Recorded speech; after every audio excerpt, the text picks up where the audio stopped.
Raise it up. That's what I had to do. My chin was on the...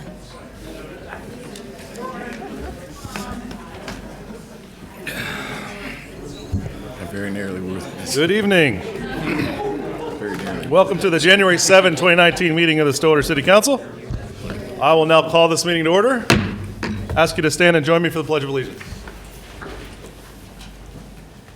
I pledge Allegiance to the flag of the United States of America and to the republic for which it stands, one nation, under God, indivisible, with liberty and justice for all.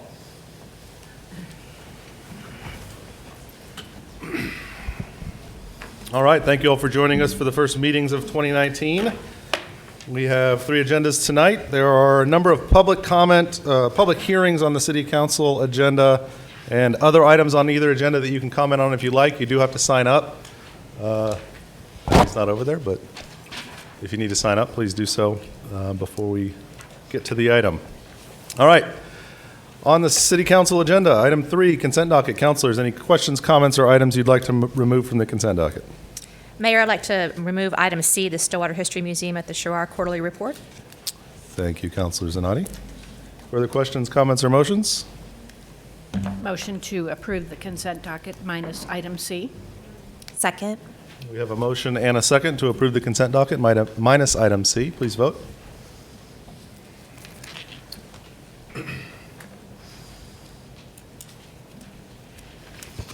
With a vote of 5-0, the consent docket minus item C is approved.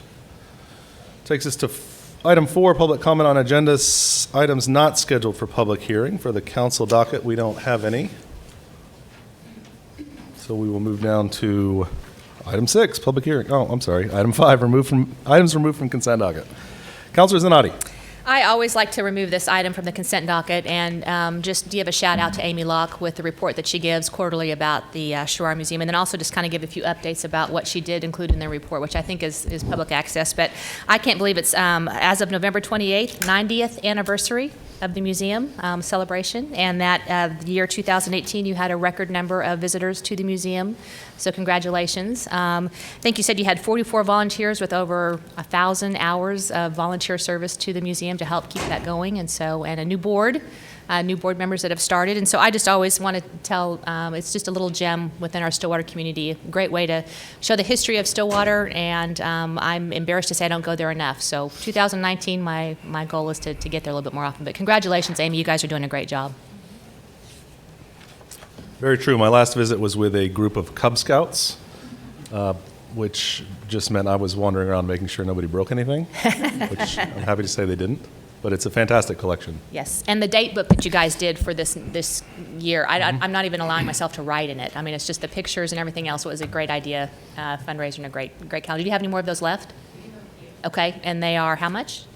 $12. Great gift, and also a great thing to put on your desk. Great pictures and a little bit of history of each part of Stillwater. So, excellent. Thank you, Councilor. Do you have a motion? I move to approve item C, the SUA History Museum quarterly report. Second. We have a motion and a second to approve item C. Please vote. With a vote of 5-0, that item is approved. Excuse me. That takes us to item 6A, receive public comment regarding a request for a specific use permit for medical marijuana dispensary at 720 Southwestern Road in Wicklow Plaza. This is CC-19-02. Mr. Dorman, did we have good notice on this item? Yes, sir. Mr. McNichol. Paula Dennison, our Director of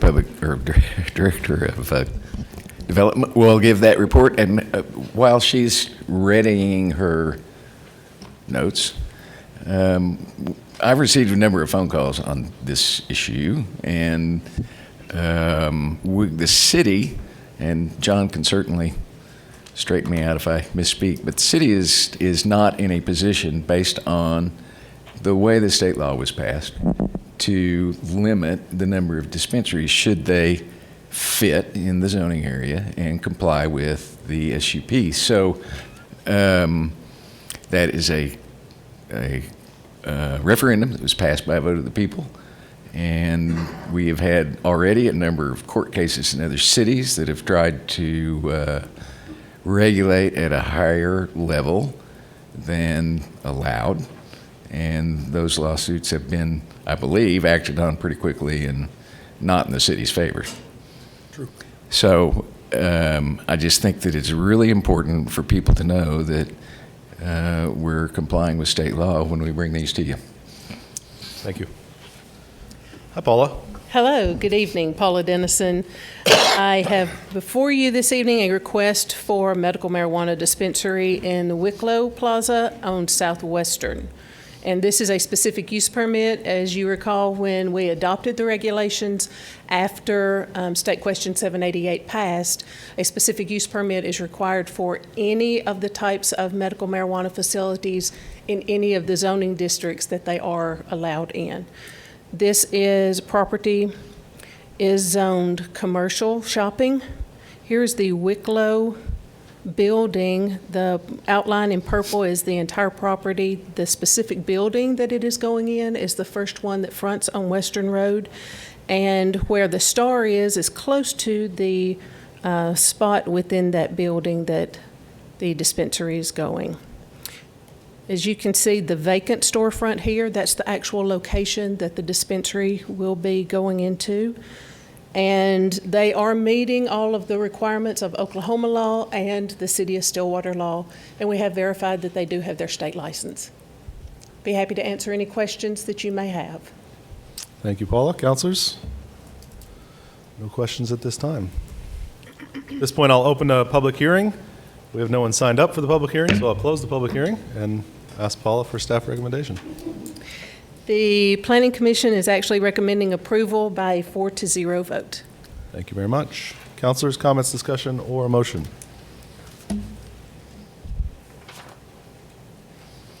Dr. Wedlake? You'll not get it from me. I had a feeling. Okay. It does feel like our hands are tied. Motion to accept the Planning Commission recommendation. Second. We have a motion and a second to accept the Planning Commission recommendation on item 6A. Please vote. With a vote of 4-1, that item is approved. It takes us to item 6B, receive public comment regarding a request for a map amendment from Alpha Omicron of Alpha Delta Pi to rezone property at 1309 West University Avenue from RMI Residential Multifamily Intermediate to RMU Residential Multifamily Urban District, CC-19-03. Mr. Dorman, did we have good notice on this item? Yes, sir. I'm just going to jump right to you, Paula. Okay, Not even that's gonna great. ask him. That's fine. Paula Dennison again. This is a map amendment request for a sorority located on West University. As you can see, outlined in the purple is the property in question. It is at the corner of Garfield and University. There is an existing sorority house. That's the street view of the sorority house.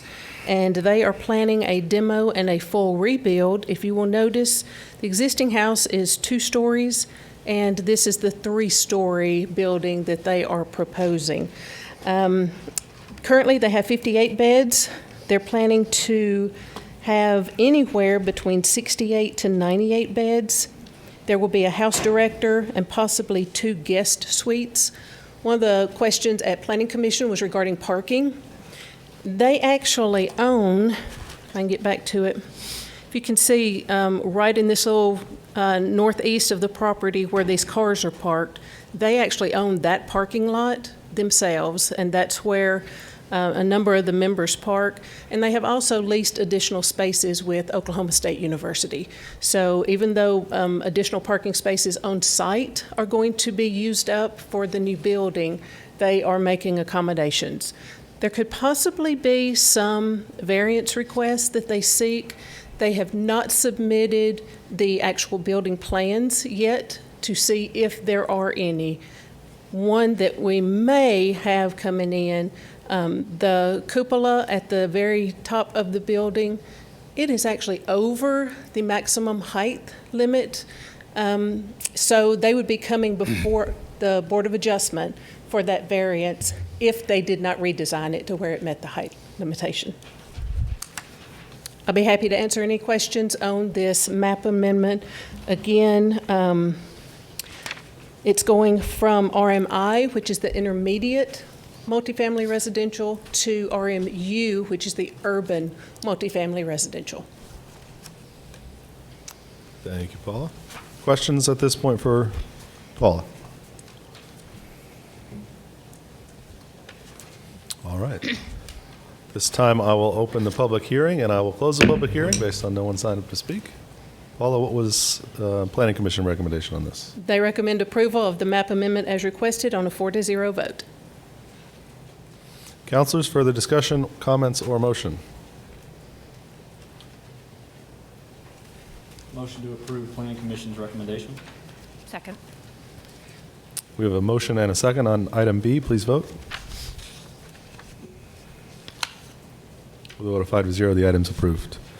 That takes us to 6C, receive public comment regarding a request for specific use permit from Stillwater Medical Center to allow a healthcare and social services use in the CS Commercial Shopping District at 2300 North Perkins Road, CC-19-01. Mr. Dorman, did we have good notice on this? Yes, sir. Paula? Yes, thank you.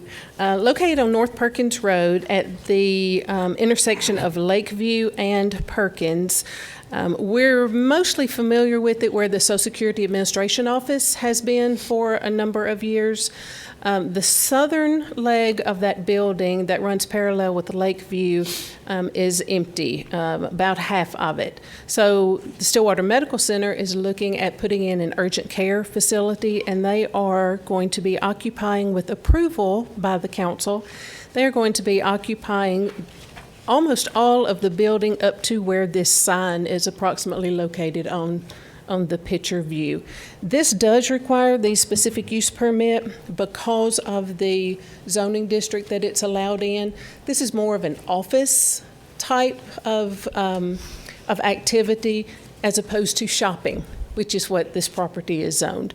So they have met all of the requirements. They have provided information on what the signage will look like, how many bays they will be taking, et cetera, et cetera. So we'll be happy to take any questions that you may have on this item.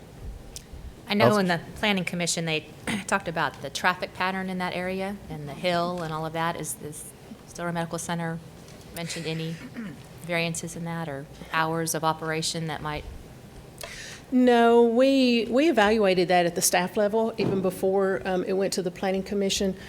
When you're looking at 4 to 5 separate retail, possibly bays, we anticipated that there would be less traffic with the urgent care clinic taking up those areas as opposed to the cumulative of all of those retail operations. Plus, their hours of operation is typically going to be offset a little bit from the other retail that's going on around. It's actually an awful corner, traffic-wise. There is also the additional access onto Perkins Road. 2 accesses onto Perkins Road on either side of the gas station on the north end. So it's not just limited to one, but yes, that is a highly congested area of our community. Any other questions that I may answer? Thank you. Thank you, Paula. At this time, I'll open and close the public hearing. There's no one signed up to speak. And Paula, what was the Planning Commission recommendation on this item? Approval of the request with a 4-0 vote.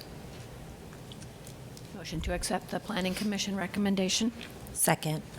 We have a motion and a second. Please vote. With a vote of 5-0, the item is approved. Thank you, Paula. Thank you. This takes us to item 7A, Resolution CC-2018-27, a resolution establishing a temporary moratorium on the application of public realm requirements on certain new and redevelopment projects located within the form-based code district as defined by Chapter 23 Stillwater City Code. I'm going to go to you, Mr. Dorman. This is a redrafting of a resolution from our last meeting last year. Yes, sir. Basically, we added those 2 provisions that you mentioned, and we took out the general language that basically that covered all of the public realm requirements. Now it deals with those public realm requirements within the curb-to-curb areas. I think it was defined by the council. And then also it has a provision there that places a moratorium on any kind of requirement that would require moving the curb line out into the street. And so that's the extent of the moratorium that's before you tonight. And there was a date ending it, wasn't there? What's the end date on the moratorium? Oh, April 7th, so it would be exactly 90 days, April 5th, actually, 90 days from tonight. Counselors, any discussion? I'm really pleased with this as a compromise to kind of how we came at it. I think this gives us an opportunity to look at implementation for those other pieces, which is so important when we're doing this kind of planning. And then also it keeps kind of the easier parts of the form-based code, the things that we want to try to accomplish, to show that effort in making that happen. So thank you for your work on that. Did she just make a motion? I know, should I? I felt like it was. Go for it. So how do we need to do this? Do I just make a motion to approve resolution Yep. CC-2018-27? Second. All right, we have a motion and a second to adopt Resolution CC-2018-27. Please vote.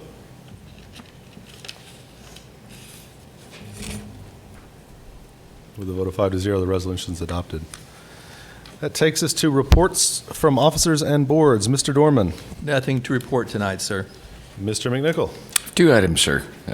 One, I hope everybody, this first item, we appreciate news press and other media outlets having covered this, and I hope no one had the experience of meeting a local police officer over this today.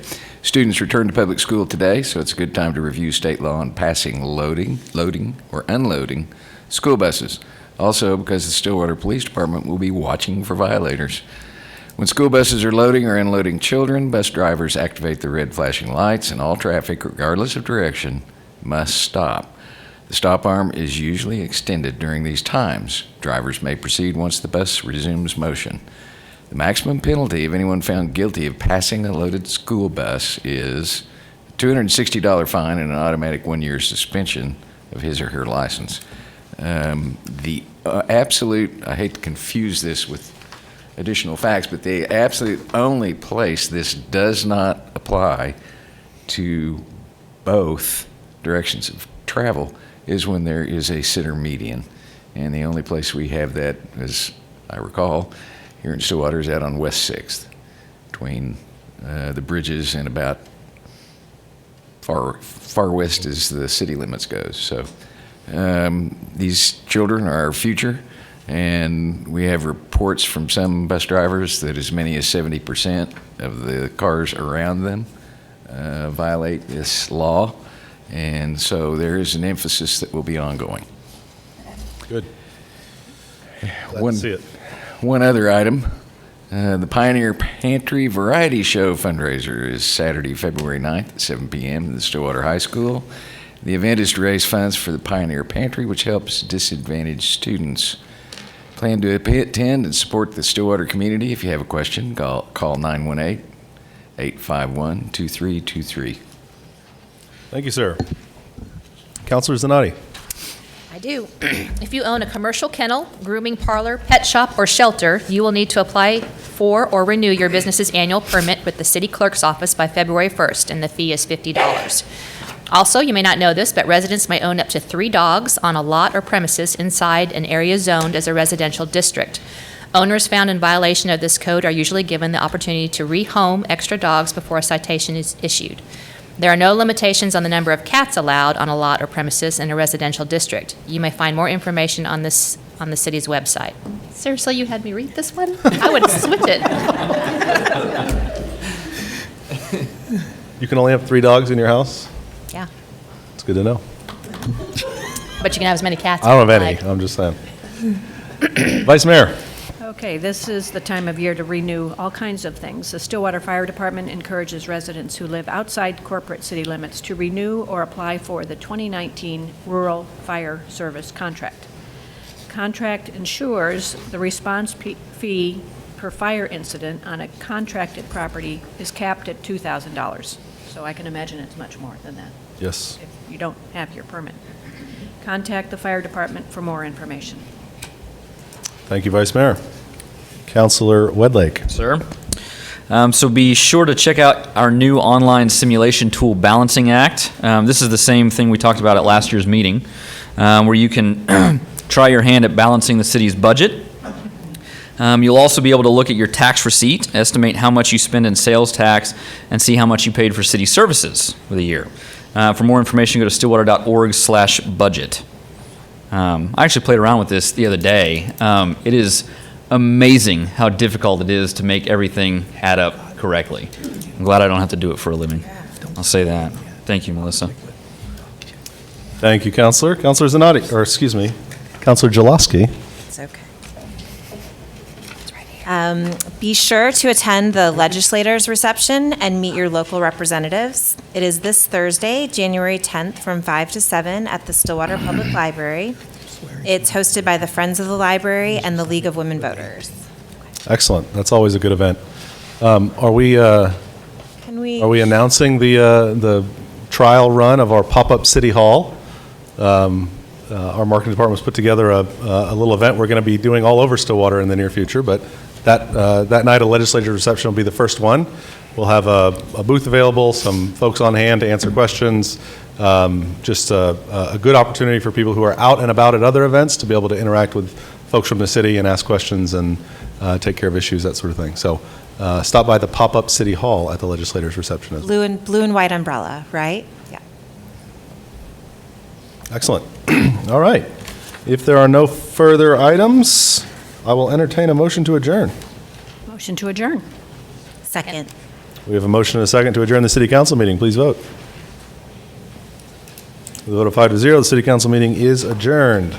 That was a 21-minute city council meeting. I don't know if there's like a plaque or something that we did. All right, that takes us to the Stillwater Utilities Authority meeting for January 7, 2019. I'll call this meeting to order. And I will ask the trustees for questions, comments, or motions on the consent docket. Motion to approve the consent docket. Second. We have a motion and a second to approve the consent docket. Please vote. With a vote of 5-0, the consent docket is approved. That takes us down to reports from officers and boards. Mr. Dorman. Nothing to report tonight, sir. Mr. McNichol. No item, sir. Trustees? No, sir. Man, this is Motion to adjourn. Second. We have a motion and a second to adjourn the Stillwater Utilities Authority meeting. Please vote. With a vote of 5-0, that meeting is adjourned. That was like less than 2 minutes. I have a feeling it's going to be longer here for the next one. All right, that takes us to the January 7. Wait, hold on.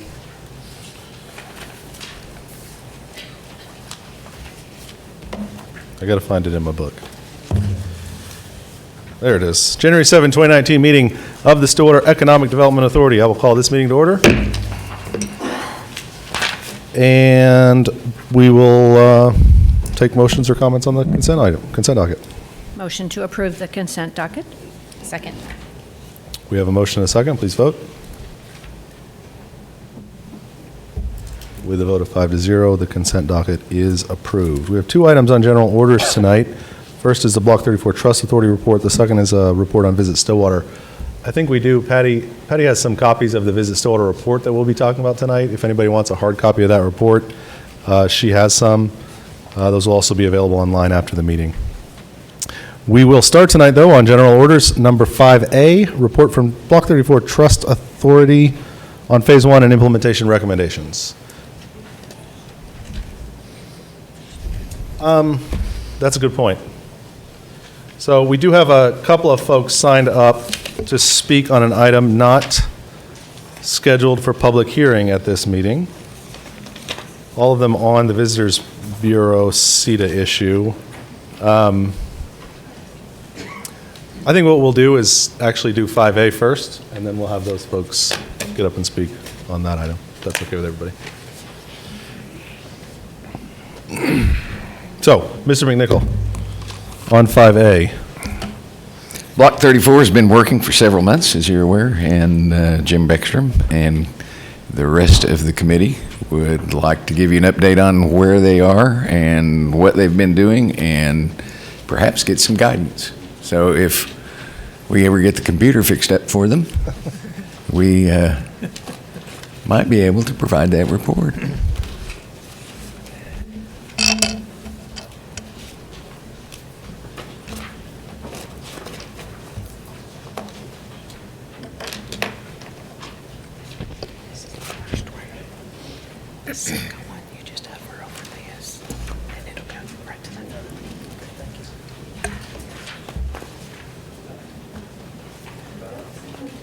Very good.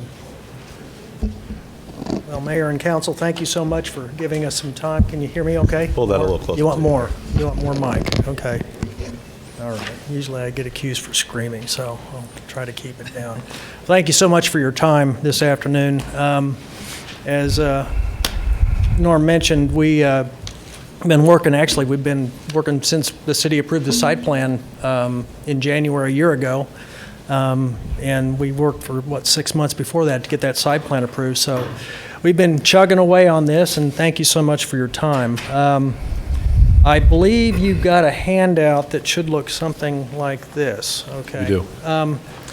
The first thing I want to talk about are actually some of the energy-related projects. Energy was a central theme to Block 34, and Oklahoma State University's College of Engineering has taken the bid here and pulled in some projects, including some renewable energy projects. And one of those is a wind turbine, actually a renewable energy system. It's a wind turbine, solar panels, and lights. If you remember in the northeast corner, and I'll go back and just show you that on the plot, but in the northeast corner we'd envisioned a sculpture/light show sculpture wind renewable energy feature. And so this is actually part of that. This is a I would call this Aggie CAD. This is an Aggie CAD version of what we're looking at, okay? This is a PowerPoint version thrown together to get a sense for concepts. And we've progressed on the engineering on this so it's very flexible in its design. The vision is that this system is alive with the wind, so it moves with wind. And the spheres at the top are actually vertical wind turbines that are spherically shaped. And so they'll be spinning on a vertical axis like this. And the thought is that the whatever's at the top right now, what you're looking at this is actually the state flower, I believe, wildflower, which is the Indian blanket wildflower. So that's what you're seeing at the top. And this would generate electricity, and in the interim, until we've got a real load for this system, what it would do would be store its energy and then put on a light show at night. So it would be alive with light in the evening. It'd be moving around during the day. And it's designed to be changeable. So one of the concepts that we've discussed is being able to have like visiting artists contribute to dynamic art that could be displayed. This has got, the design is actually, these arms are bolt removable and you can unbolt them and replace them, and the features on the end of the arms can be replaced. So this thing can be evolving and evergreen as far as its presentation, in addition to generating electricity. So we'll talk about a little bit of where this would be on the block. The original site plan was to have it in the northeast corner. That was a notional location, and the actual location ultimately would be determined based upon some further work with the city on what works best for them. The thing's 35 feet tall and would have, the turbines collectively would be able to generate about 1.2 kilowatts of power. Another thing we're probably going to incorporate in the design is to enabling this to be upgraded in power capacity. If it's built robust enough, we could put higher output turbines on there, so this could be like a 3 to 5 kilowatt generation system that could then feed the block. So this fits into the overall renewable energy kind of theme that we have for the block. And this is just, some other etching around some concepts, kind of leaning into the Oklahoma Stillwater theme. Again, we've got the graphic arts department at OSU is helping us. This is a senior design project which starts next week. The team would start digging into this thing next week with the vision of this thing being done by the end of April. So that's the target. Some of the elements within the feature, and we've had, like I said, the graphic arts department within OSU has been helping out on this. It's an interdisciplinary design. So some of the natural elements, so some of the, the webbing you saw represented leaves, the kinetic art. The light, we can actually create some interesting, if we build some reflections into some of the art features, you can get a secondary light experience because of the moving pieces that are in the sculpture itself. So you get this multi-dimensional visual experience, at least that's the vision.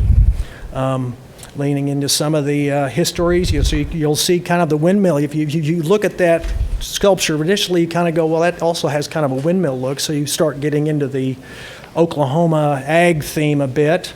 One concept that's been discussed is actually using it as a sundial, so you could, since it's a big pole, it's going to be a natural sundial, and you can work that in so you can get time of day kind of learnings and build in some interesting mechanisms. The base, the vision was that the base would be something emulating a rose, which is the state flower. We had the wildflower and the state flower, so the base could be, the fencing could end up emulating the shape of a rose. So that's the concept we're floating about for the wind/sculpture/light show feature for Block 34. And of course, you can always interject any time that you want. So if you have any questions, please, throw them our way. That's one of the projects. The other project that is slated, we're actually resourcing this right now with engineers, is a renewable energy STEM education system. If you remember, one of the key things we were trying to achieve with the energy system was education and outreach. And one of the key advantages of this system is it establishes a prototype for us to apply in a bigger sense when we ultimately come in with a market hall or something, some other bigger installation on the block. So what this is envisioned to be is reproducible. So the prototype not only sets us up for Block 34 ultimately, but it also could be mass produced into something that could be used globally. So that's kind of the exciting part of this, is this has got a very powerful educational element. You've got a weather station which would tell wind speed and temperature, and it also would have the solar panel and the wind turbine, so students could see what the weather conditions are and also see how much power is being generated. And the thought is that this would be a relatively low-cost installation that could be reproduced and basically installed at schools or educational facilities anywhere on the planet. The thought is that this would be Wi-Fi connected, so you could just pull up on your app and you could see exactly what this unit's doing or any unit like it on the planet. So this is something that is going to be a senior design project, also interdisciplinary design project for the spring of 2019. And the thought is that this would also be placed on Block 34 to complement the sculpture that's going to be there. And this, what I've got here, that next page is just an overview of what I just told you. We're lucky in that OSU is jumping in with both feet in the interdisciplinary design realm, and the new Endeavor facility is going to help enable some of these things. They've got wind tunnels and all kinds of things we can use to help accelerate the design process and come up with higher quality designs. The multiple disciplines involved, there's a listing there. Plus, we've got the art, the graphic design group involved helping us out. So it's a full court press on getting these things going for this next semester and by the summer. I want to thank the city and GRDA for all the work they've done. GRDA has agreed, and jump in here if I'm misspeaking here, Norm, but they have agreed to contribute $15,000 to the renewable energy sculpture piece, and that's going to be hugely helpful. It's really going to help improve the overall kind of capacity of that sculpture and its capabilities. So we're very, very excited about that. And the city has offered to help with a bunch of in-kind type things they have capabilities to do very efficiently, like the foundations, for example, and installation. So we're very excited about these features to get going on Block 34. The target is by May of this year. So that's the light sculpture part of that. Let me switch over to the other presentation. So the Block 34 Trust, so that was kind of the highlight. I asked before I get away from that too far, there's three other kind of significant projects, two of them directly related to Block 34. One is the outdoor stage.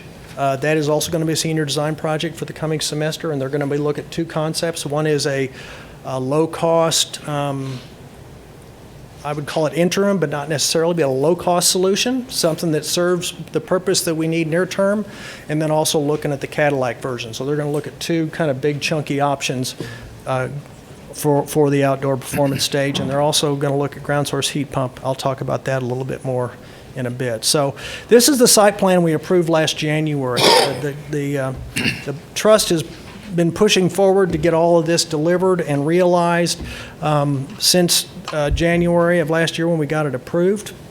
And we went out for a request for expression of interest in late spring and went out to, I think, 150 or so different entities and businesses. We were hoping to get some interest from possible market hall customers or developers, and unfortunately we didn't, but what we did get is some interest from some very high-end architecture firms. We were thrilled to see the 3 architectural submittals that we got.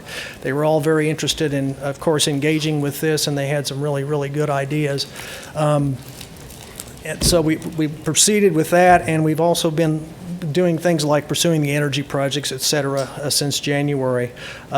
One of the things that we've learned, we continue to gather data on what Block 34 can do for the city and what these kind of facilities can do for the city. And I think one of the things we've really learned is that it's the events that are the engine of success for these things. And whatever we can do to build our event muscle and build our attraction muscle, the more the city benefits. We heard over and over again in Tulsa that it was the events at the Guthrie Green that made the Brady District work. Okay, so with that thought in mind, we've been giving a lot of thought about how we can do that, how we can get that machine going, get that event activity going to draw the businesses that would be interested in doing a market hall, for example. You know, if we create the honey, then the bees show up, and so that's kind of what we've been talking about. So we've looked at we've been talking about phased approaches for a while now, and what we're suggesting is we move forward with a phase 1.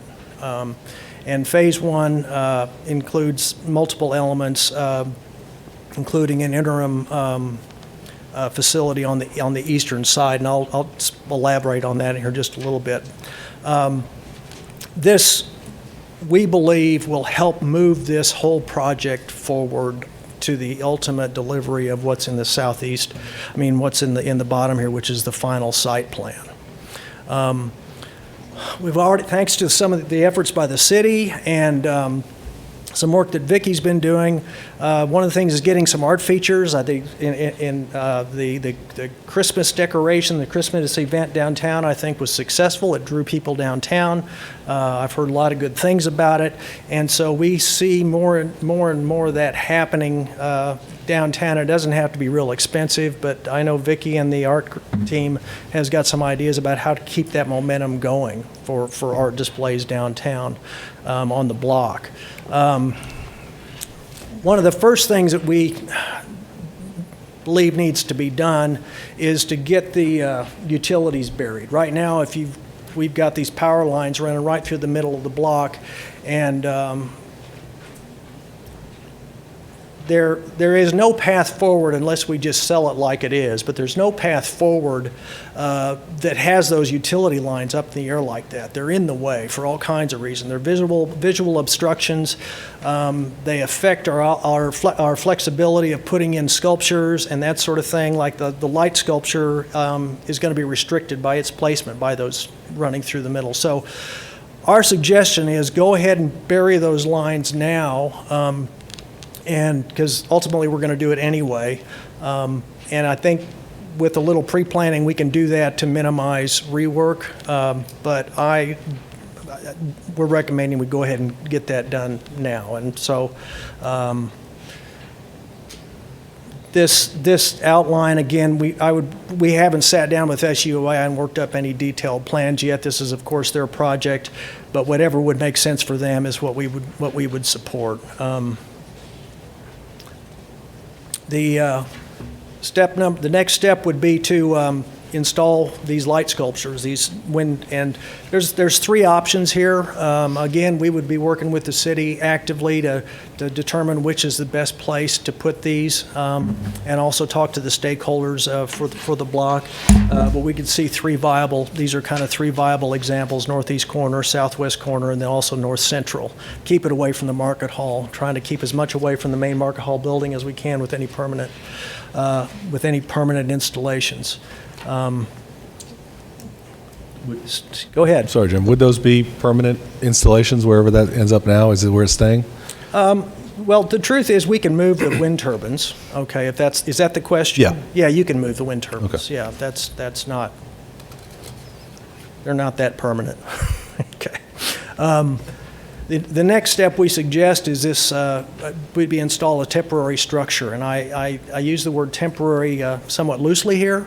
The structure that we're proposing is actually have a very long life. You see these used in many applications. I think the one that probably jumps out the most is when you're driving down the highway and you see the state or the county works areas where they've got sand and salt and all that piled up in the structure. These are these fabric structures. They're and I've got a bunch of pictures in the back here of where these things are applied. But the vision is that this structure would be on the east side of the block. It's movable, it's removable, but what it provides is it removes our season restriction. Right now, we're restricted on what we can do on the block by season. We're also getting weathered out.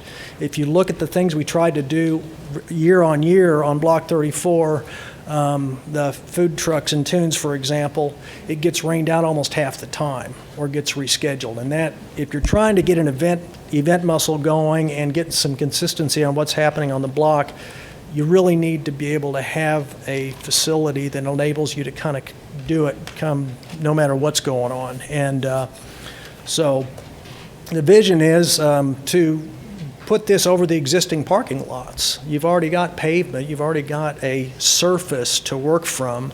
And what this would do is, when it's not being used as a market hall, it's covered parking for downtown. So you could set this up as a parking district. We've talked about that as the funding tool, actually, is to set this up so people can come in and paid covered parking downtown Stillwater.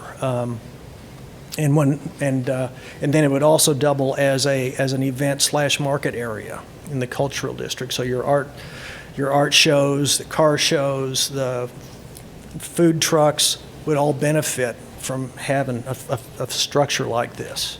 The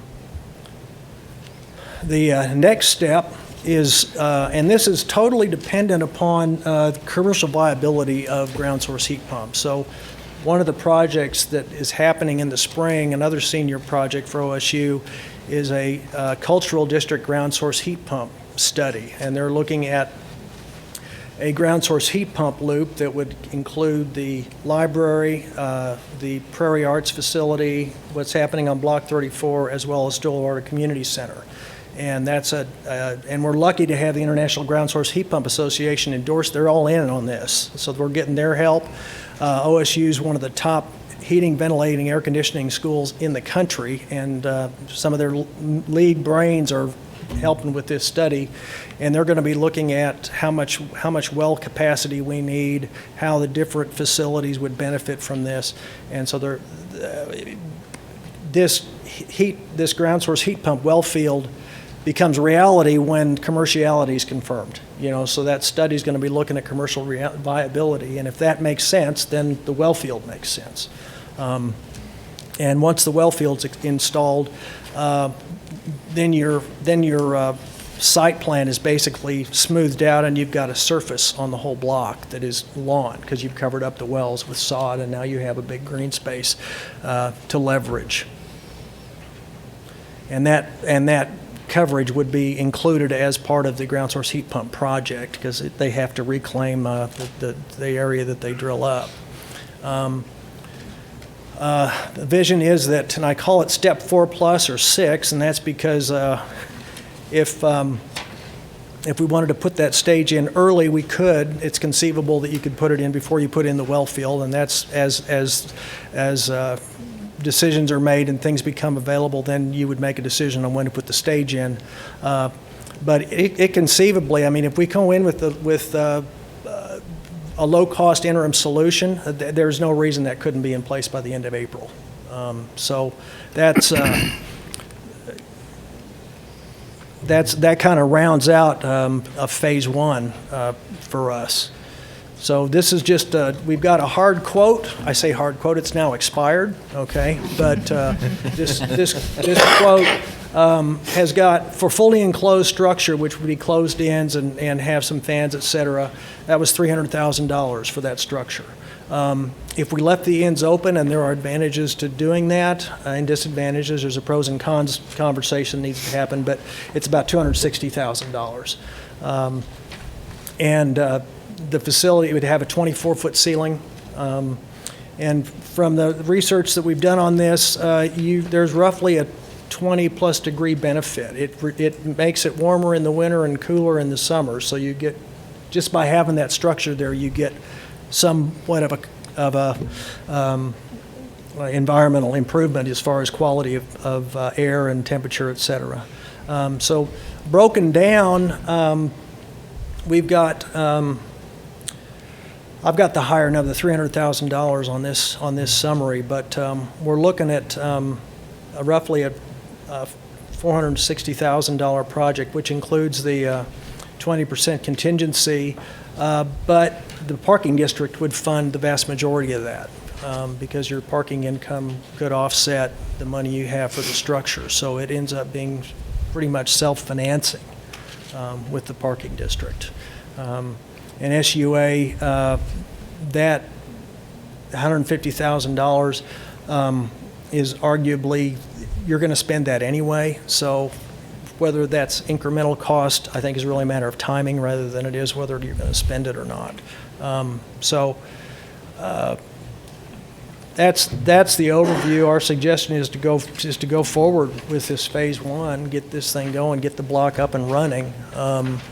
And we believe we've got kind of the horses in place to get this done. So would appreciate any thoughts or comments you have on that. Well, thanks for the report, Jim. Appreciate to see all the work that you guys have been doing and the planning that's been done and the options that are available at this point. Councilors or trustees, do you have questions for Jim at this point on these issues?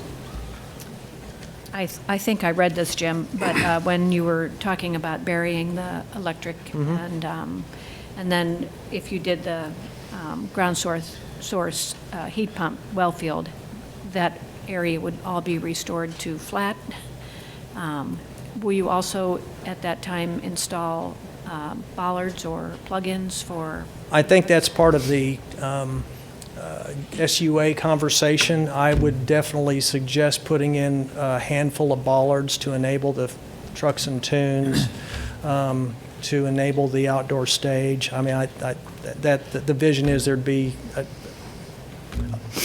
a collection of those bollards around the site, and then you would probably add more as you develop out the block. Does that?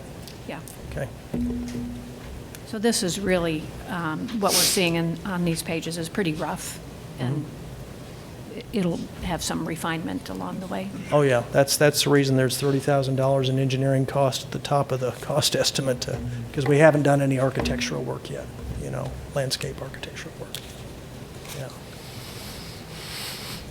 I appreciate all the effort. I am not an art person, nor do I understand all of the terminology and things that need to make it happen, but what I have appreciated about your report is that it seems to make sense as far as not trying to piecemeal it. I think your phases make sense. When I first read it, I thought we're just going to have a random structure in the middle of Block 34, and I thought, oh, but you really have thoughtfully thought out each phase and how one builds upon the other one. And that, to me, is a big success in this Block 34 planning, because I think we want this done right, and we want it done in a way that's unique to Stillwater. And I have appreciated the uniqueness of what you brought in from Stillwater, from the state of Oklahoma, and brought that all together, and bringing in the classes from OSU and the programs that have the knowledge that I don't and that we don't to make this happen. So appreciate that. We're really benefiting from Dean Tolkolsky's kind of jumping in with both feet for the seat and the interdisciplinary design. I mean, it's really helping out. Yeah. I think that's a big part of placemaking, though, is that collaboration, right? That's where we really start to make places sing and hum, is when we bring all those people together. And I think you're on the right track in terms of getting people to Block 34. I think that's half the battle, is getting them there, getting them used to coming there, giving them a reason to come there, and starting to build the identity into that block. A couple of more specific questions, Jim. On the structure that kind of over the existing parking area, that parking area is not flat. I mean, it's got curbs and it's got parking bollards. I mean, are you planning, would we have to sort of scrape that, use the concrete, but pull everything else down, or Yeah, what's the plan there? I've looked at that loosely, okay. One of the advantages to this type of a structure is that it's got legs. You know, it doesn't have to have a smooth foundation on the sides, and it doesn't actually have to have a smooth floor, so it can kind of fit over, loosely speaking, anything, okay? And then we need to make decisions about what benefit there would be to smooth it out versus leaving it rough. I mean, I think there's an argument for a very minimalistic approach. That's kind of what I've outlined here, is adding some parking spaces along the on the southeast corner. That part of that lot is a little narrower than the northern part, and I would recommend widening it a little bit. It would add some more parking spots and add some more revenue as a result, and improve the working space. I don't know that it's really necessary to totally smooth it out for this thing to work. It's kind of where I am. So, Do you have a sense of how long it would take a parking district of that size to recover $300,000? I've done some really loose numbers, and on the low side, I think it's 10 years.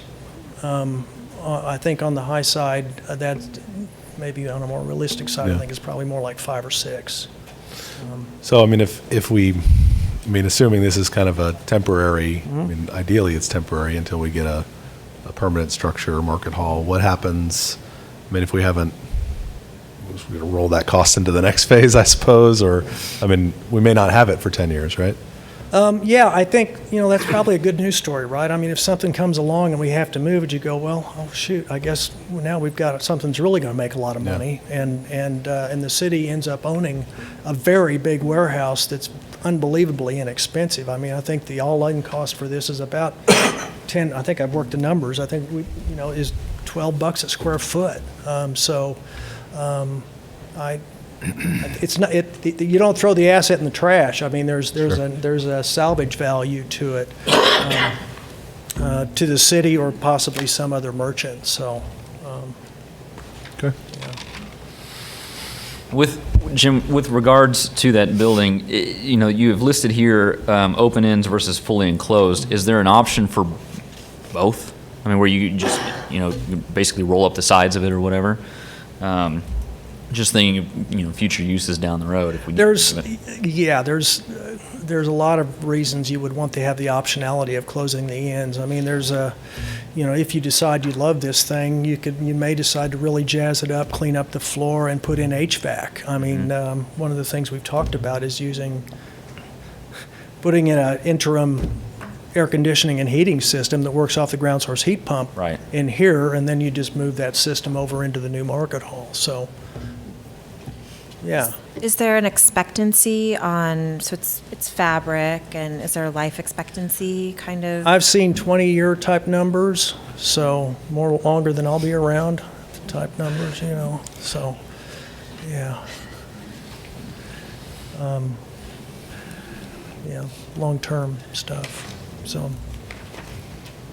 So I certainly think there's some more work to be done before, we're not going to sit here tonight and say, okay, yeah, go do all this stuff. We have talked about the really? burying of the utilities, and we talked about that previously, certainly getting, the SUA working on what that plan looks like. That makes sense regardless of whatever happens, to me, at least, on Block 34. And certainly the art features and the turbines, I mean, that's not a major real project, but we're still waiting to hear about the well field and whether that's viable. Certainly the structure itself, I think we'd need to discuss some more, and the idea of the parking district and what we think it can return and how that would get financed. But I mean, again, like was said before, I mean, I think the phasing here makes sense, and certainly the idea of having some sort of structure down there and helping drive more revenue to the area in order to help fund the additional stages is exactly what we talked about when we talked about how we'd kind of get this going. So certainly lines up with where we are, and a lot of progress to be made there. So I don't know that there's an action item for us at this point, other than to ask staff with the SUA to say, let's look at what that burying the lines project looks like, and start to look at what a parking district might be able to generate, that sort of thing for the area. Okay, all right. Awesome. Anybody have comments or questions on that? Thursday. Thank you. Great. We've got a meeting this week, so this is perfect timing. Thank you. Thank you for the presentation. Thank you all, the other members of the committee here for your work. Thank you. Thank you. I said committee, it's a trust. Okay. That takes us to item 5B, general orders, report from on-visit Stillwater financial performance. We do have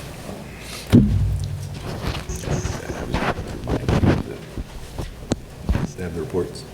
Well, people want to speak. Yes, people want to speak. And I think we'll start with people speaking on this item. So I have 3 forms here from people signed up to speak. The first one on top is from Calvin Oyster. Please come to the podium, state your name and address for the record. You have 3 minutes to comment. Appreciate you being here. My name is Calvin Oyster. I'm a resident, 714 North Redlands Road, Stillwater.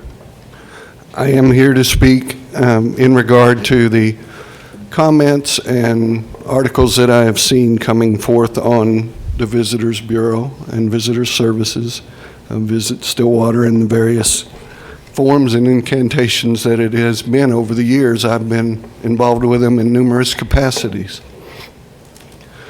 And I'm very disturbed and distressed over the direction I see coming from the city in regard to the process of farming this out in another direction and saying that there isn't the accountability there isn't the measurable, quantifiable means to say that they've been successful in what they've done. I think that's completely wrong. And I would say to you that the measurement of what they've done over the years is evident in the events that they have helped bring to this area or brought to this area on their own, and the events that they've worked with, and the people who scramble and fight to come back here because they have those services presented for them and have been able to take advantage of the planning and assistance that they've been provided. In my capacity, for example, when I served 2 years as marketing director for the Expo Center, I worked time and again with the Visitors Bureau and with Visit Stillwater in that group. But to visit with the people who brought their events here because they had the assistance and the professional planning assistance and all of the other types of assistance that they were provided was a tremendous asset to us out there. And time and again was the difference in bringing events that even just in the agriculture sector bring to this area at least $40 million a year in economic development, agricultural events that come here. And I can tell you that's measurable. Those things come through the county extension services and the other groups who are involved in those processes and have given those figures time and again. It's a verifiable benefit because you know how those people were treated and the success that they had that was made possible by their work with Visit Stillwater. And I would say that, you know, I don't have any problem with auditing a function like that. I know that's your responsibility, and I think it's responsible in its intent completely. But I noticed you had independent auditors who did a couple of different times bring you reports on that, and you didn't accept them, and you went another direction and are doing it from within. And I just would question where that's going and why. And my interactions in working with some of the other entities that you mentioned, including the Chamber, have been far less successful in event support and planning with those groups than they have with Visit Stillwater. Time and again, they have been the success of events in this town. And I just would hate to see that absorbed into the Chamber and those funds commingled in there and become, you know, diverted from their original intent from this sales tax. And I think that would have to happen over time of events that would become associated in some form, and therefore we'll use these funds in that capacity. And I don't want to see that. That was a dedicated sales tax. It's worked fine. I've worked with groups over so many years around here. Sir, if I could just ask you to, we did have a 3-minute time limit, so if you can. I would finish up by saying my approach to working with groups is that the things that are working, you let them work, and the things that are not working, you work on. And I don't understand why you're doing this with the tone and intent that seems to be trying to take it away from that group that's been successful. We appreciate your comments. Roger Goes.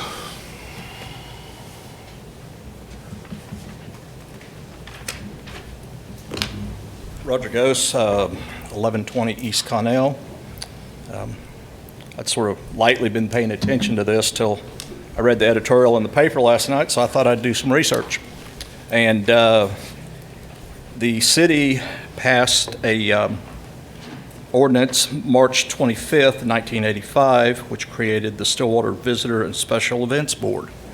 Evidently, there was a referendum, a petition or something, because the public voted on May 7th, 1985, to create that Visitors and Special Events Board and the 4% tax, and there's a lot of things listed here. That was codified. Here's the ordinance. I didn't do it large for your advantage. I pushed the wrong button. And in Article 7, it created the Stillwater Visitors and Special Events Board. So this was codified, and it goes through, and it tells who's going to be on the board. It's going to have 4 people from hotels. The council's going to appoint the board. The city manager's going to be the ex officio member. The director of finance is going to be the director.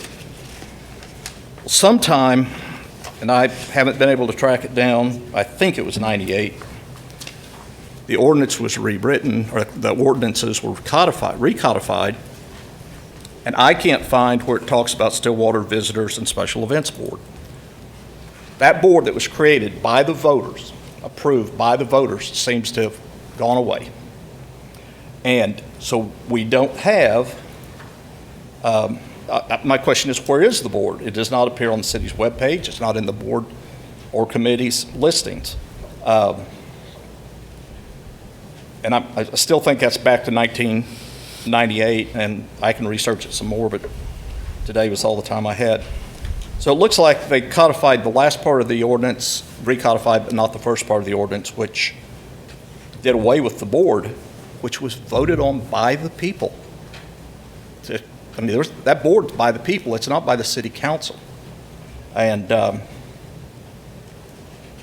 the board, as listed here, can contract for services So where is the board that was established by the voters? Someone has contracted with Visit Stillwater, but who? Looks like it's SEDA. I don't see anywhere where SEDA was authorized by the voters to do any expenditures of those funds. The vote of the people required the Stillwater Visitors and a Special Events Board. So I hope you look into that. Thank you. Thank you, Roger. Willie Baker.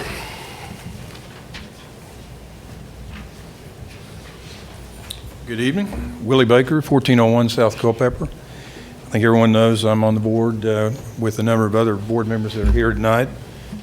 Our board's not yet had an opportunity to review the memorandum dated today. We have looked it over briefly, and I think there is some information in there that probably needs to be clarified. I would say to you that, as Roger just mentioned, things have changed since 1985, and we understand that. But we still remain a board of volunteers who have put in a heck of a lot of time this year for a lot of reasons, and will continue to do so. But our concern, which again Calvin touched on too, is that if there's criticism, then let's get it out there in the open. Let's talk about it. We have asked for the opportunity to re-engage with city staff to meet. We used to meet monthly. That hasn't occurred in 9 months. We met with Mayor, and Mayor, we communicated that with him. If there's a problem, if there's an issue, any counselor, any individual counselor, or all of you, or city staff, we're more than happy to sit down and talk about it and go over any of the information, give you more information, whatever you'd like to have. But we can't do it if no one's willing to talk with us. And there's a lot of money that's being allocated to Visit Stillwater under the current contract. It just seems to me, and I know you all are very concerned and you're very involved with, and as you should be, about how these dollars are spent and are they being spent properly. Again, if that's a concern, then it seemed to me that we've got 6 months left under our current contract. You'd want to sit down and talk to us about it. And again, having just briefly reviewed this report, I would say to you that I don't really know what conclusions the council will draw from it.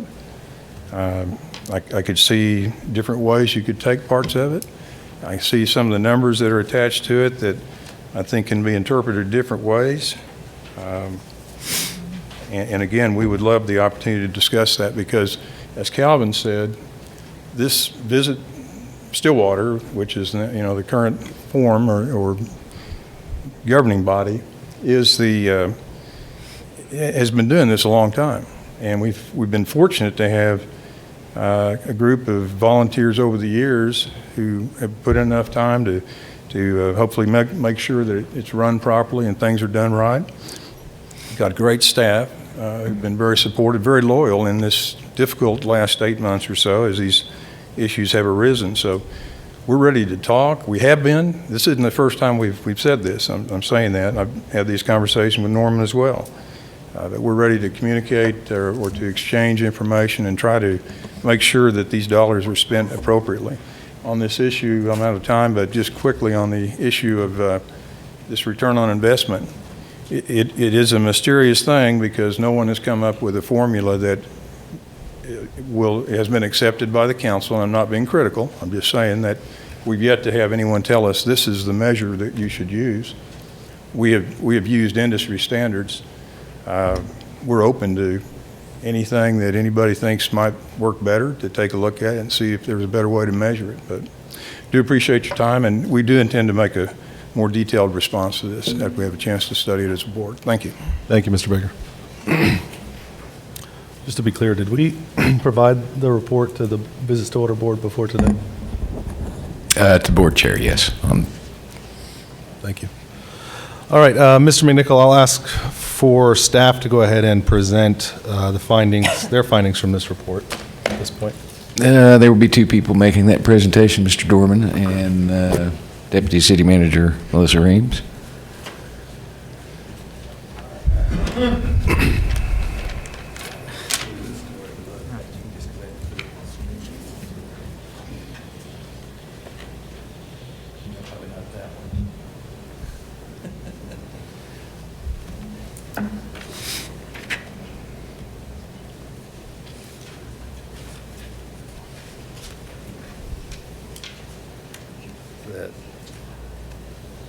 don't have the... Okay, well, is there not just one that was just one page? Okay. All right, Melissa and I are going to kind of tag team on this. I'm going to give you I want to give you a little bit of background of kind of how we got to how this whole CBB visitor Stillwater thing developed. And I was just looking at my slide here, and I don't know that it's necessarily the one that I wanted to use. So, but anyways, you've heard the mention of Stillwater City Ordinance 2178, which was adopted by a vote of the people back in 1985. And the ordinance basically had two parts. It had a part that created what we call a room tax, and that was codified originally in Title 28, which is the tax article at the time. Now it's codified at Article 39 as a result of the 2005 codification when we moved all of the taxation to a different section. The other thing it did was it created the Stillwater Convention and Visitors Board, which I'll mention here in just a minute. So basically, you have two separate ordinances that are adopted by the same, two separate articles that are adopted by the same ordinance. The CVB article is in Article 2.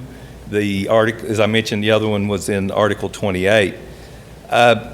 Starting with the tax revenues, and you can see right here, the funds are collected pursuant to the provisions of this article set aside and used exclusively for the purpose of encouraging, promoting, and fostering conventions, conferences, and tourism development in the city, and shall be allocated as follows. And then there's two subparts. There's Part 1, 75% of the proceeds, I'm not going to read it to you, but basically it goes to what the first article basically said it was allocated for. And then the second part of it was initially used for the centennial observance in I believe it's 1989. And once that was done, then as you notice that the money basically goes to the Special Events Promotion Fund. So with that in mind, it's a fairly broad, it's not unlike other ordinances that you see that deal with convention and visitor type functions. And so the tax has a very broad use. The tax portion of the ordinance has only been amended one time, and I think Mr. Ghost mentioned the 1998 amendment. And that amendment actually deleted the definition of permanent resident from the code itself. So there were some problems with how that interacted with the use of, or students staying here in the community. So that was that provision was removed. Ironically, we're working on some revisions of that so that we can bring the homestays in, and that very provision is what we're probably going to have to put back in so that we can ensure that we can get to bed and breakfast and things like that that aren't anticipated under the original code. The other thing that was mentioned was the Stillwater Visitors and Special Events Board, and it consisted of 9 members appointed by the council, with the city manager serving as an ex officio member. It charged the board with tourism development, and it literally charged the board with all of the aspects of doing, the board was actually charged with doing the work. The board itself was responsible for coming up with ideas about how to bring people to Stillwater and going out and soliciting people to bring events here and things like that. It's very broad. If you look at 2178, you can see that there's just a very broad scope of things that board was supposed to do, and the board itself was charged with doing it. It also provided for an annual budget, and with city council approval, it was allowed to enter into contracts and to do various things that would be consistent with its purpose as a board. There's news reports and things like that talk about oversight, that there was some kind of board oversight of the tax.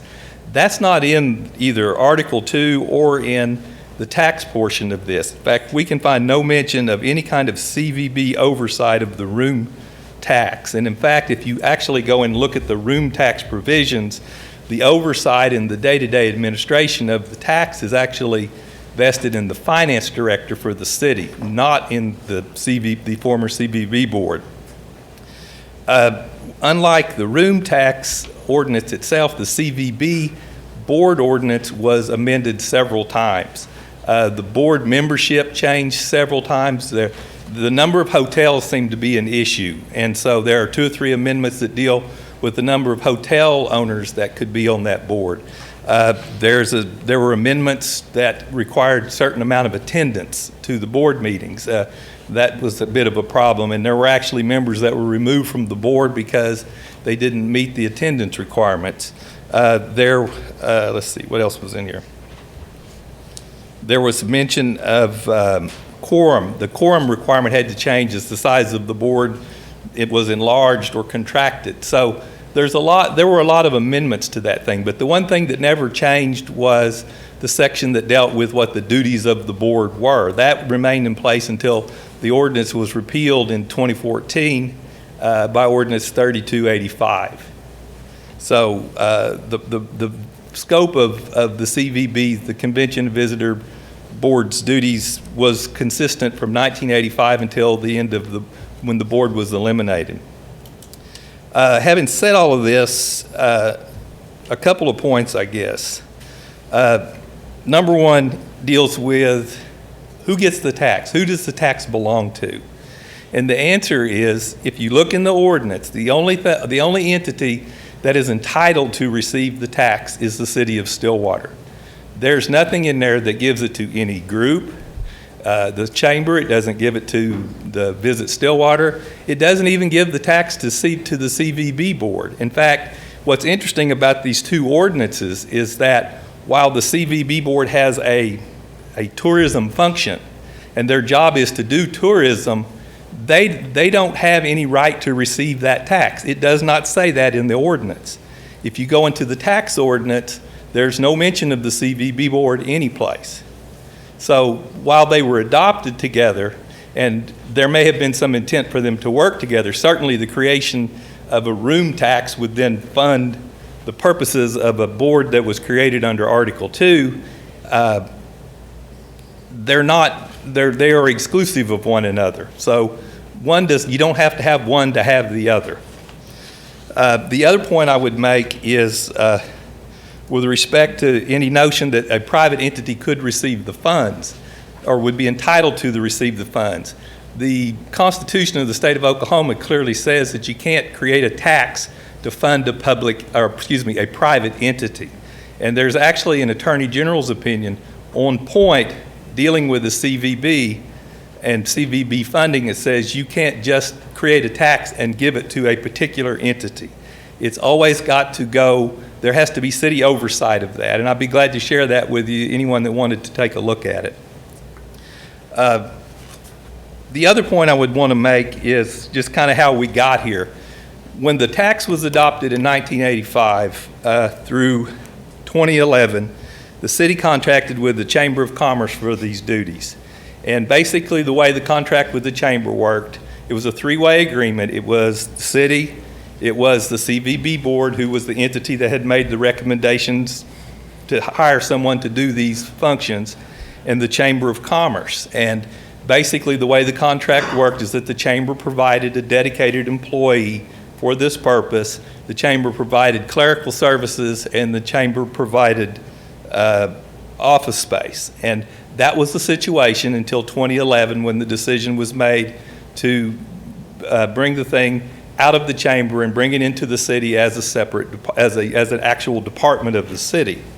And so in 2012, that's what happened. And so when that came over, the employees that were working for the chamber came over with it. So the city basically hired the chamber's employees that were responsible for operating the CVB, and for 2.5 years, the city operated the CVB as a city department. During that time, the city entered into a lease agreement for the building out on 2617 West 6th, which is the current visitor center, and it was leased to house the department operations and to serve as a visitor center. And so that was the case until late 2014 when the city, as a part of a larger outsourcing of things, and you'll recall, I think one or two of you may have been on the council then, but the council and then City Manager Dan Galloway were looking at different ways to try to save money. The oil boom kind of had died here. Everybody was seeing all the negative impacts on the budget. And so some of these functions that the city had performed for years, the city looked at outsourcing them. For example, Lake McMurtry was outsourced to a not-for-profit. The Multi-Arts Center was outsourced. SASA took over youth sports, and CVB was part of that, the Convention and Visitors function. And so that's when Visit Stillwater was created. The Visit Stillwater, there were actually two incarnations of Visit Stillwater. There's Visit Stillwater, which was the original one. It was created on, according to the Secretary of State, February 26, 2014. And then the current one, Visit Stillwater, Oklahoma, it was actually born on November 3rd, 2014, according to the Secretary of State's records. But these entities, at one form or another, were the entities that the City Council entered into a contract with to operate visitor services for the City of Stillwater. And we did it through SEDA. One of the other things that was happening, in addition to the outsourcing of some of these functions, SEDA was, the city manager at the time was consolidating all of the economic development components within the confines of SEDA. So like the Chamber of Commerce contract for economic development, that is with SEDA. At the time, administration of the Downtown Business and Improvement District, the downtown bid, was moved into SEDA, and that employee became a SEDA employee as well as a bid employee. And trying to think what else came under there. And then just business recruitment in general. So the CVB contract also came under SEDA because these were all common things. So in that context, the CVB board, once the contract had been entered into with Visit Stillwater, they became an independent entity. The city transferred assets to them. They furnished the building.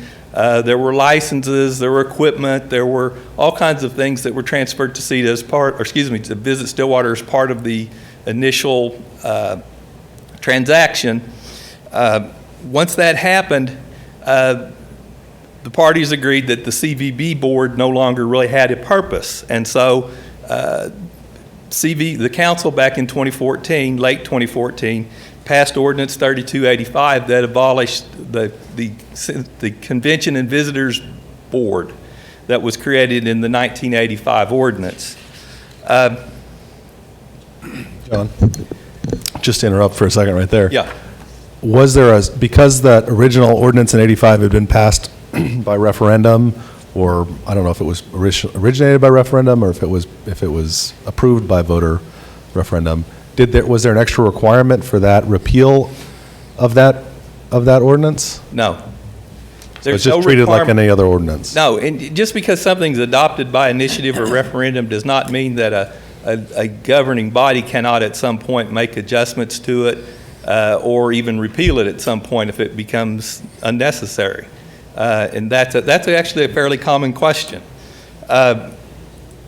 The other point I would make is sometimes the ordinances themselves will have special provisions in them that indicate how you can amend it and when you can amend it, or what it would take to repeal it.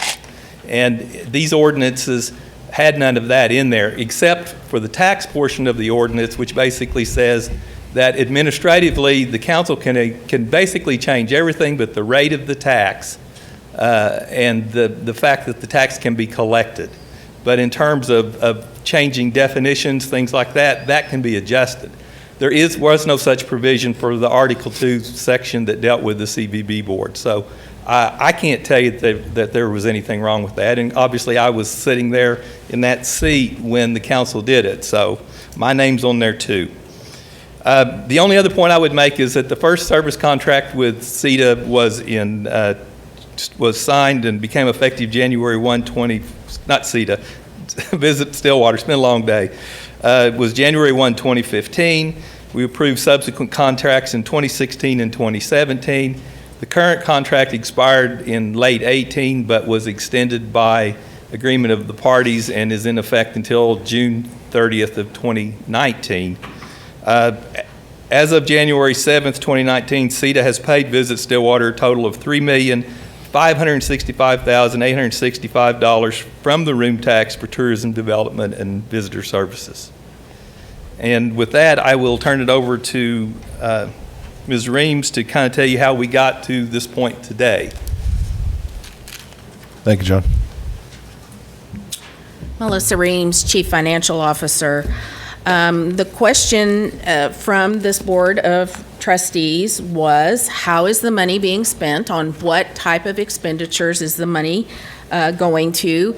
And what is our return on investment? And in order to really gain the information that this board requested, we looked at our options under the contract, and we had the option to audit the financial records of Visit Stillwater. Was a full-blown audit, and there's a difference. I know that as we've been discussing what goes on, there is a difference between an audit, which its intent is to render an opinion on the fairness and the fair presentation of financial statements, and agreed upon procedures engagement, which is very laser pointed at certain types of transactions. And so in order to gain the understanding that this board had requested, we elected to utilize the agreed upon procedures approach. And some of the targeted accounts that we were looking at were compensation, travel, entertainment, mileage, things along those lines. And to do that, the city and Visit Stillwater agreed mutually on a local CPA firm to come in and do that for us. I think to really best make sure that I capture the intent of what went on, I'm going to read to you, which I don't normally like to do, but in this case I am going to do that this evening. I'm going to read the last half of the memo that staff prepared, and you just stop me as you have questions, and we'll get through this. So last summer, SEDA and Visit Stillwater agreed to engage an outside accounting firm, FSW&B of Stillwater, to review Visit Stillwater financial performance under the service agreement. SEDA and Visit Stillwater established mutually acceptable review criteria, and again, that's a key component of agreed upon procedures. SEDA representatives subsequently met with Darrell White, managing partner, and Sharika Shori, partner for FSW&B, to confirm understanding of the engagement and the parties involved. The agreed upon procedures fieldwork began in early August. The first iteration of that report was submitted to SEDA administration on September 11th. After initial review, SEDA administration met with FSW&B on September 14th to discuss concerns about the presentation of report findings. The final report was issued by FSW&B on October 9th of 2018, and I believe you all have a copy of that report. SEDA reviewed the October 19th report and found it still to be lacking certain specifics that we were looking for. As a result, SEDA administration contacted Visit Stillwater and obtained some additional financial records in the form of financial statements, budgets, and action plans. SEDA staff reviewed these items in conjunction with the October 9th report. SEDA's objective with regard to the Visit Stillwater agreed upon procedures engagement was twofold: a determination of return on investment of the hotel tax, and a clear indication of how the funds were spent to achieve visitor development. The Visit Stillwater agreed upon procedures report provided data on revenues generated, travel expenditures, personnel expenditures, and program-specific expenditures. While not fully addressing SEDA's objectives, the report did reveal the existence of previously undisclosed Visit Stillwater fund balance and the payment of employee bonuses last January from private funds. The subsequently obtained Visit Stillwater financial statements identified payees and the annual disbursement amounts. From this data, SEDA staff developed a side-by-side comparison to analyze spending patterns. Using this approach, the following determinations were made. SEDA confirmed the existence of a fund balance indicated by the report. The total Visit Stillwater cash balance on June 30th, 2018 is $288,537. Marketing efforts were focused on print advertising, radio, TV, and social media. Across the 4 fiscal years, marketing averaged 30% of the Visit Stillwater expenditures. Personnel, overhead, and travel ranged from 41% of Visit Stillwater expenditures in fiscal year 2015, and remember that was a 6-month period, January to June, to 67% in fiscal year 2018. The Visit Stillwater agreed-upon procedures and the Visit Stillwater financial statements provide an indication of how the hotel tax funds were spent, but do not give any meaningful information pertaining to return on investment. Presently, the only available indicators of enhanced visitor development and spending are changes in sales and hotel tax. These revenue sources have remained consistent over the review period, and any variation can be easily attributed to sources other than Visit Stillwater activity. In short, the calculation of return on investment under the existing Visit Stillwater model and agreement cannot be determined. Okay, and I gave, we had some attachments there. The first attachment showed several different things. What the hotel tax collections have been over the last 10 years, sales tax collections over the last 10 years, payments made to the chamber when Visit Stillwater was part of the chamber. In comparison, what it cost us, the city, to run that function here under our umbrella, and then what we have paid to Visit Stillwater over the last 3.5 fiscal years. There is also a statement of cash flows, and again, the purpose of that was to give us an additional indication that there was fund balance there. The income statement that is attached is a compilation of the numbers off of the financial statements that Visit Stillwater gave us. I tried to put them into a format that lended itself a little more towards the analysis of those expenditures in total. And then you've got the graphs from the presentation, I think back in September, that Mr. McClinney did regarding sales tax, hotel tax, and the expenditure on Visit Stillwater. And then lastly, there was a memo there from Visit Stillwater with their proposed budget for, I think it says 2017, 2018 budget, and kind of what that looked like for them. Interestingly, that was a deficit budget, which would be another indication that more than likely there was fund balance there, or they knew that some of their expenses they were not going to incur. Questions? Trustees, questions for Melissa at this point? I have one, actually. John, can you repeat the total that you said that the city of Stillwater has given to Visit Stillwater over the last 3.5 years? $3,565,865. And that is as of the end of December of 2018. So we've made 2 payments on the extended contract, one in July and one in September. Okay. Or one in July, one in October, sorry.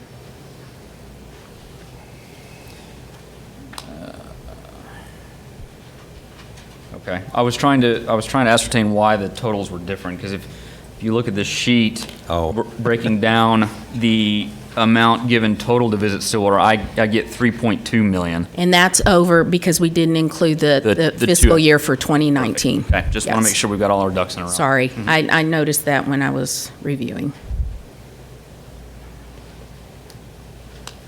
Trustees, further questions? Because I have a few, but I'm going to wait until you guys go.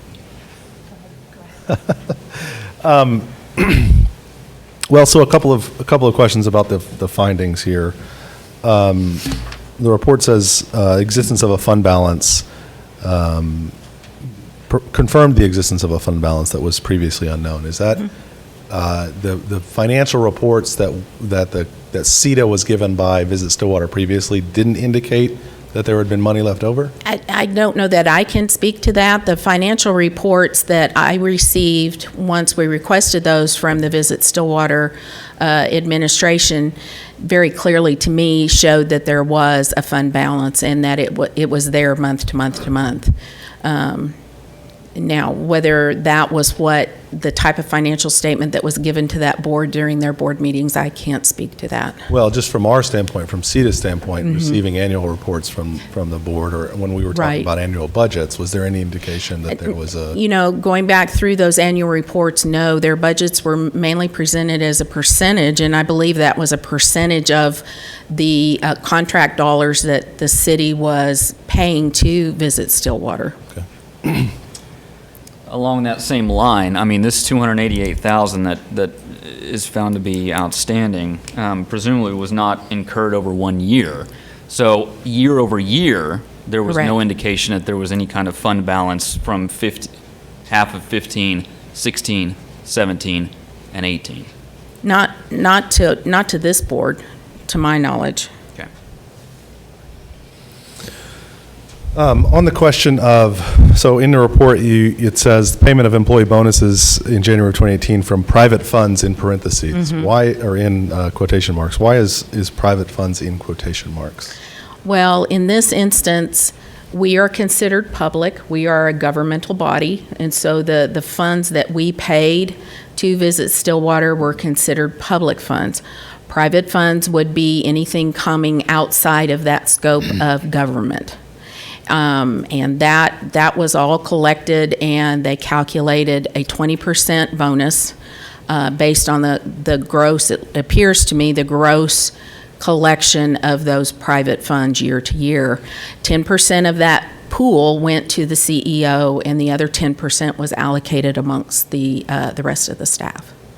So 20% of all of the private contributions made to CVB, or not contributions, but I guess payments for services? It could be payments for services. CVB produces the visitor's guide, so it's my understanding that any of those payments for ads would have been considered private revenue or from outside of the governmental realm.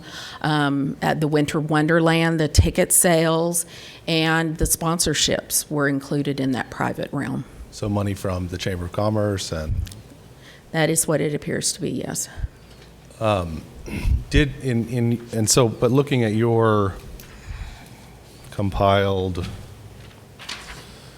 income statement, based on merchandise sales, ticket sales, all that sort of stuff, and the less the cost of goods sold, the ice rink itself doesn't seem to have actually made money off of private funds. Well, and again, this is off of gross receipts. They did not reduce by the cost of goods sold. Okay. So, but, I mean, it sounds to me like the expenses were paid out of public money. The expenses of the visitor's guide ad sales were paid out of the public money that was received, but the bonuses were paid off this private money, which wasn't actually used to offset the actual expenses.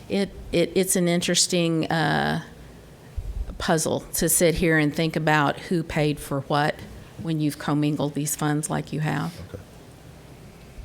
And when So, public funds have paid for an infrastructure. From our standpoint, there's a concern of the hotel tax money that's being collected in Stillwater being used not necessarily just for that marketing activity of Stillwater, but being used for private bonus payments based on other fundraising activity.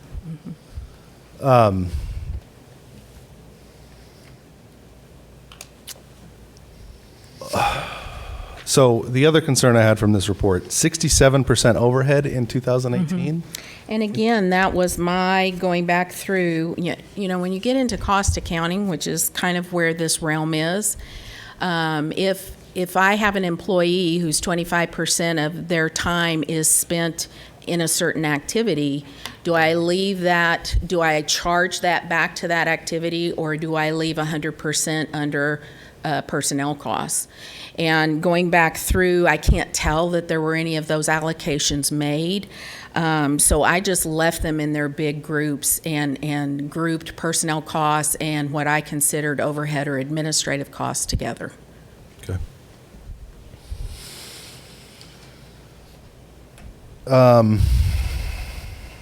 Is there any, so John talked about how this kind of came out of this overall goal of reducing government activity and putting some of this into the private sector. So we have SASA, we have, in those cases, we have cut budgets on all of those entities. Correct. Yes, we have. In fact, all of those contracts were written in such a way that said that they would be reduced over time to produce general self-sufficiency of some kind. SEDA's, Correct. I guess, or excuse me, Visit Stillwater's wasn't written that way, it doesn't seem like. There's no indication in the contract that we were trying to get them to be independent? The original contract was for two and a half fiscal periods. In each year, that contract amount increased to Visit Stillwater. Yeah, I mean, looking at the numbers, it looks like in 15, 16, 17, and 18, those fiscal years, the actual payments made to Visit Stillwater exceeded the room tax collected for the fiscal year. They did, and I think that was somewhat by design in that the room tax had enjoyed a couple, 3 very robust years, 13, 14, probably a little bit of 15, when the oil and gas boom was going on. And remember, I believe that the bottom fell out of that probably in December of 2014. I'm trying to remember back that far, but I believe that's when it was. And so you saw these large hotel motel tax returns coming in, but the expenses were less than the tax coming in, and so there was a fund balance building up in the hotel motel tax fund. So is there still a balance in that fund? There is a balance in that fund. To date, it is $454,366. Okay. So that's basically all from when the city was running the visitors function at less than what it was actually taking in. Yes, that's what I attribute it to. Yeah. Because since then, we've paid out more than we actually collected. Yes. Okay. And then this year, the budget was set at $720,000 in the budget, which is commensurate with what we projected hotel tax collections to be for this fiscal year? Correct. Do you know where we are on projections? Today, as of the end of December, now remember, we collect, the hoteliers collect the tax and then they remit it by the 20th of the next month. So the current collections that I have are through the end of December, and that would have been reflective of activity through November of 2018. To date, we have collected $435,629 in hotel tax. And we're 6 months through, 5-6 months through the year. Okay. I have a couple other things here that I've got to find, trustees. Anybody else want to? I think I can say, probably from my concern point in looking at some of what was found, is last April, backing up to the Winter Wonderland. Mm-hmm. It was a wonderful thing to do after the Polar Express train lasted 1 year, was great, and then was gone the next year. Mm-hmm. And so it was wonderful that Visit Stillwater came up with the Winter Wonderland idea. I think it went very well.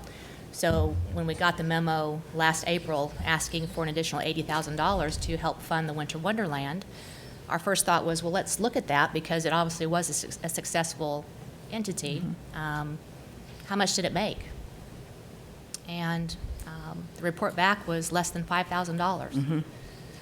So we had to think to ourselves, okay, just spend $80,000 for something that didn't generate that much. We went back and forth on that because sometimes it's not just about what the event generates, but it's also about what it brings to the community. Correct. So we started talking, and then when the numbers came out and there was an excess of $288,000 for as many memos and things in the paper that went out about Winter Wonderland and how important it was, my question is, why wasn't some of those funds, additional funds, utilized for the Winter Wonderland?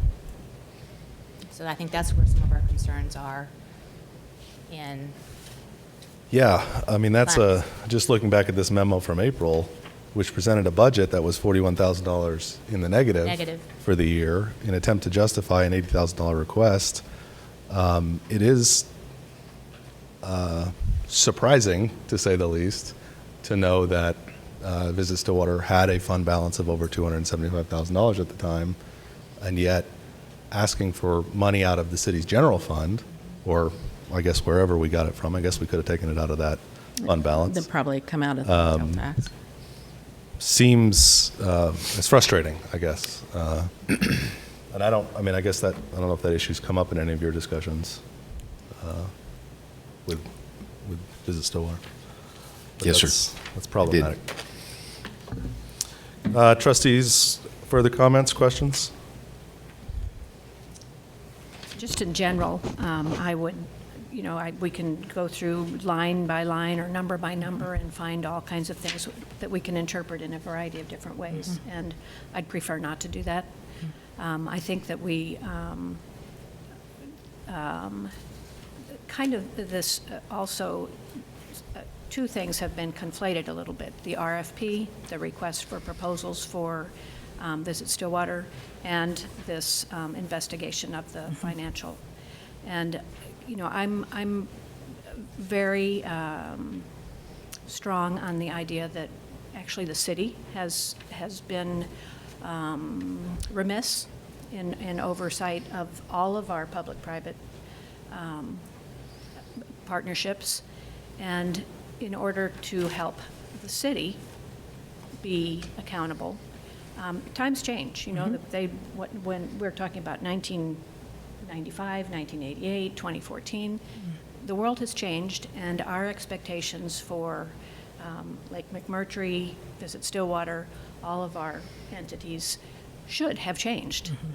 And our expectations of how we will work together should have changed. So to have a very specific schedule for RFPs for all of our public-private partnerships, so that the city can reevaluate what our expectations are, and that all the entities that we partner with can also tighten up their delivery of services.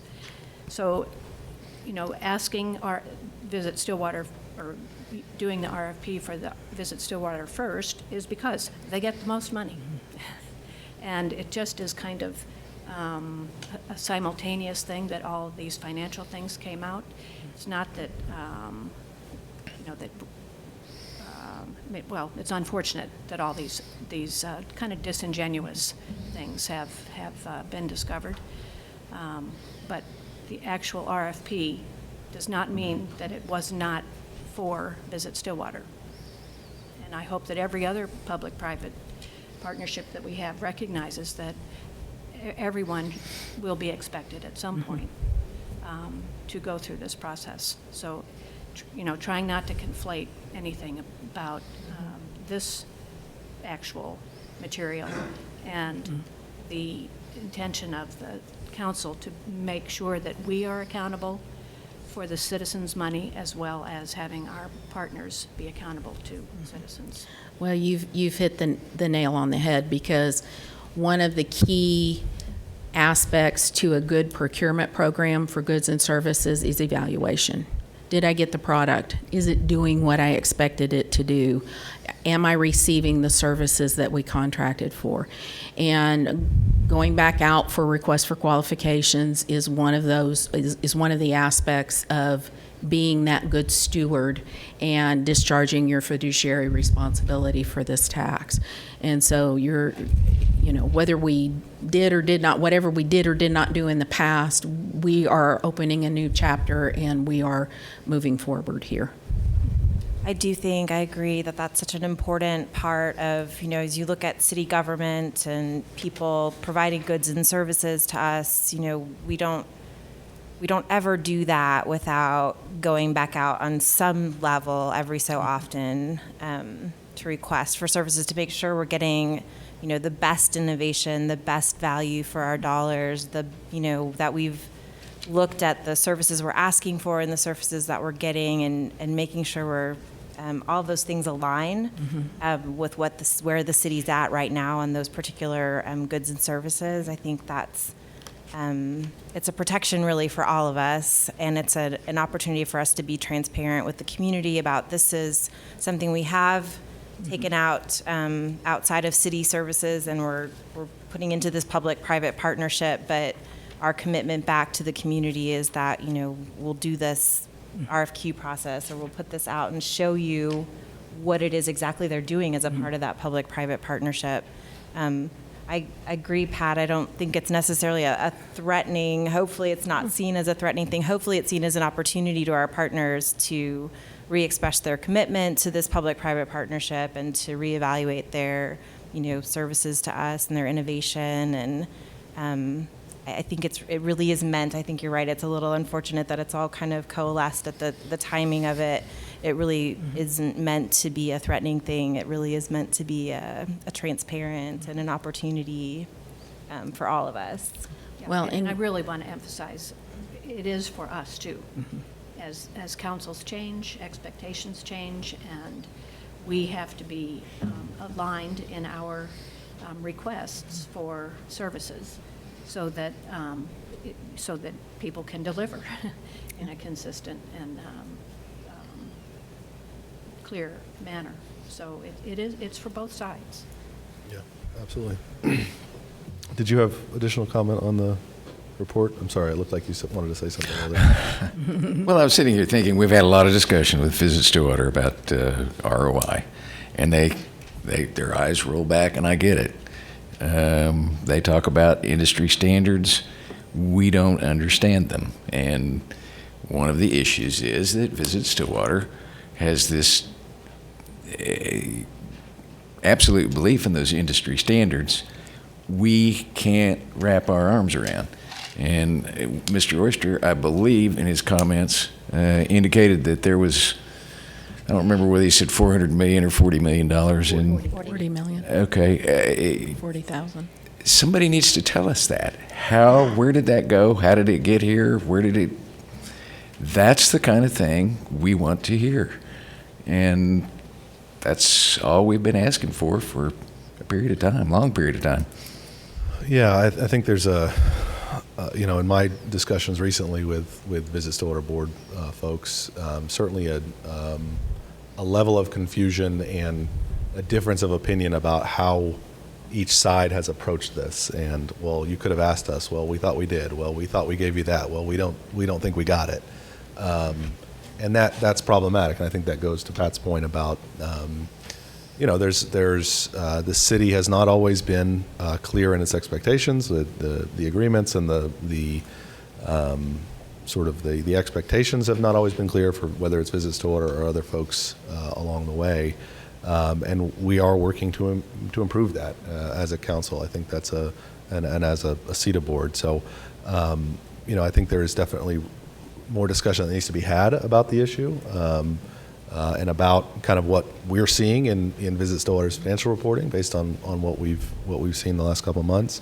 And certainly, again, that separate issue of re-upping and recycling what we're doing with all of our partners to make sure that we're not just sort of doing the same thing over and over again. Honestly, one of the things I've heard about the CVB and Visit Stillwater over the last few days from folks is, well, it's been like this since 1985. It's been, this has been functioning this way for a long time.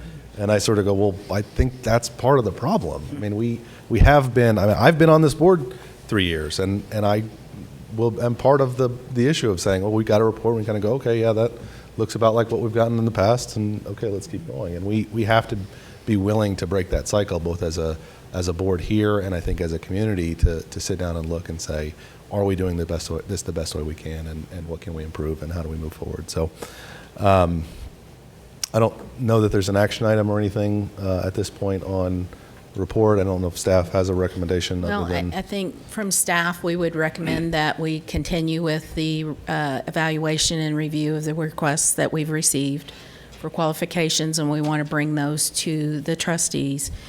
And then for you as a trustee board, you committed to this organization through June 30, 2019.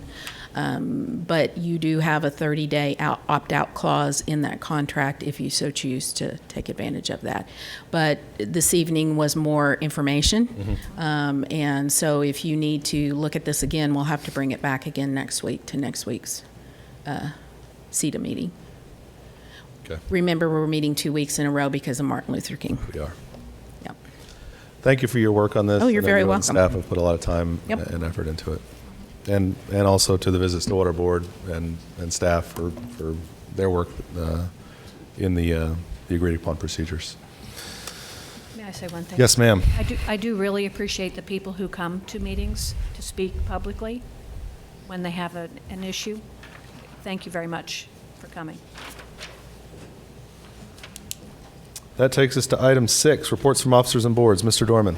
One item, request the executive session pursuant to 25 OS subsection 307C10 for the purpose of conferring on matters pertaining to economic development, including the transfer of property, financing, or the creation of a proposal to entice a business to locate within the city of Stillwater, because public disclosure of the matter to be discussed would interfere with the development of products and services and would violate the confidentiality of the business. Thank you, Mr. Dorman. Mr. McNichol. No items, sir. Trustees, does anyone have a motion to enter executive session? Motion to enter executive session. Second. We have a motion and a second. Please vote.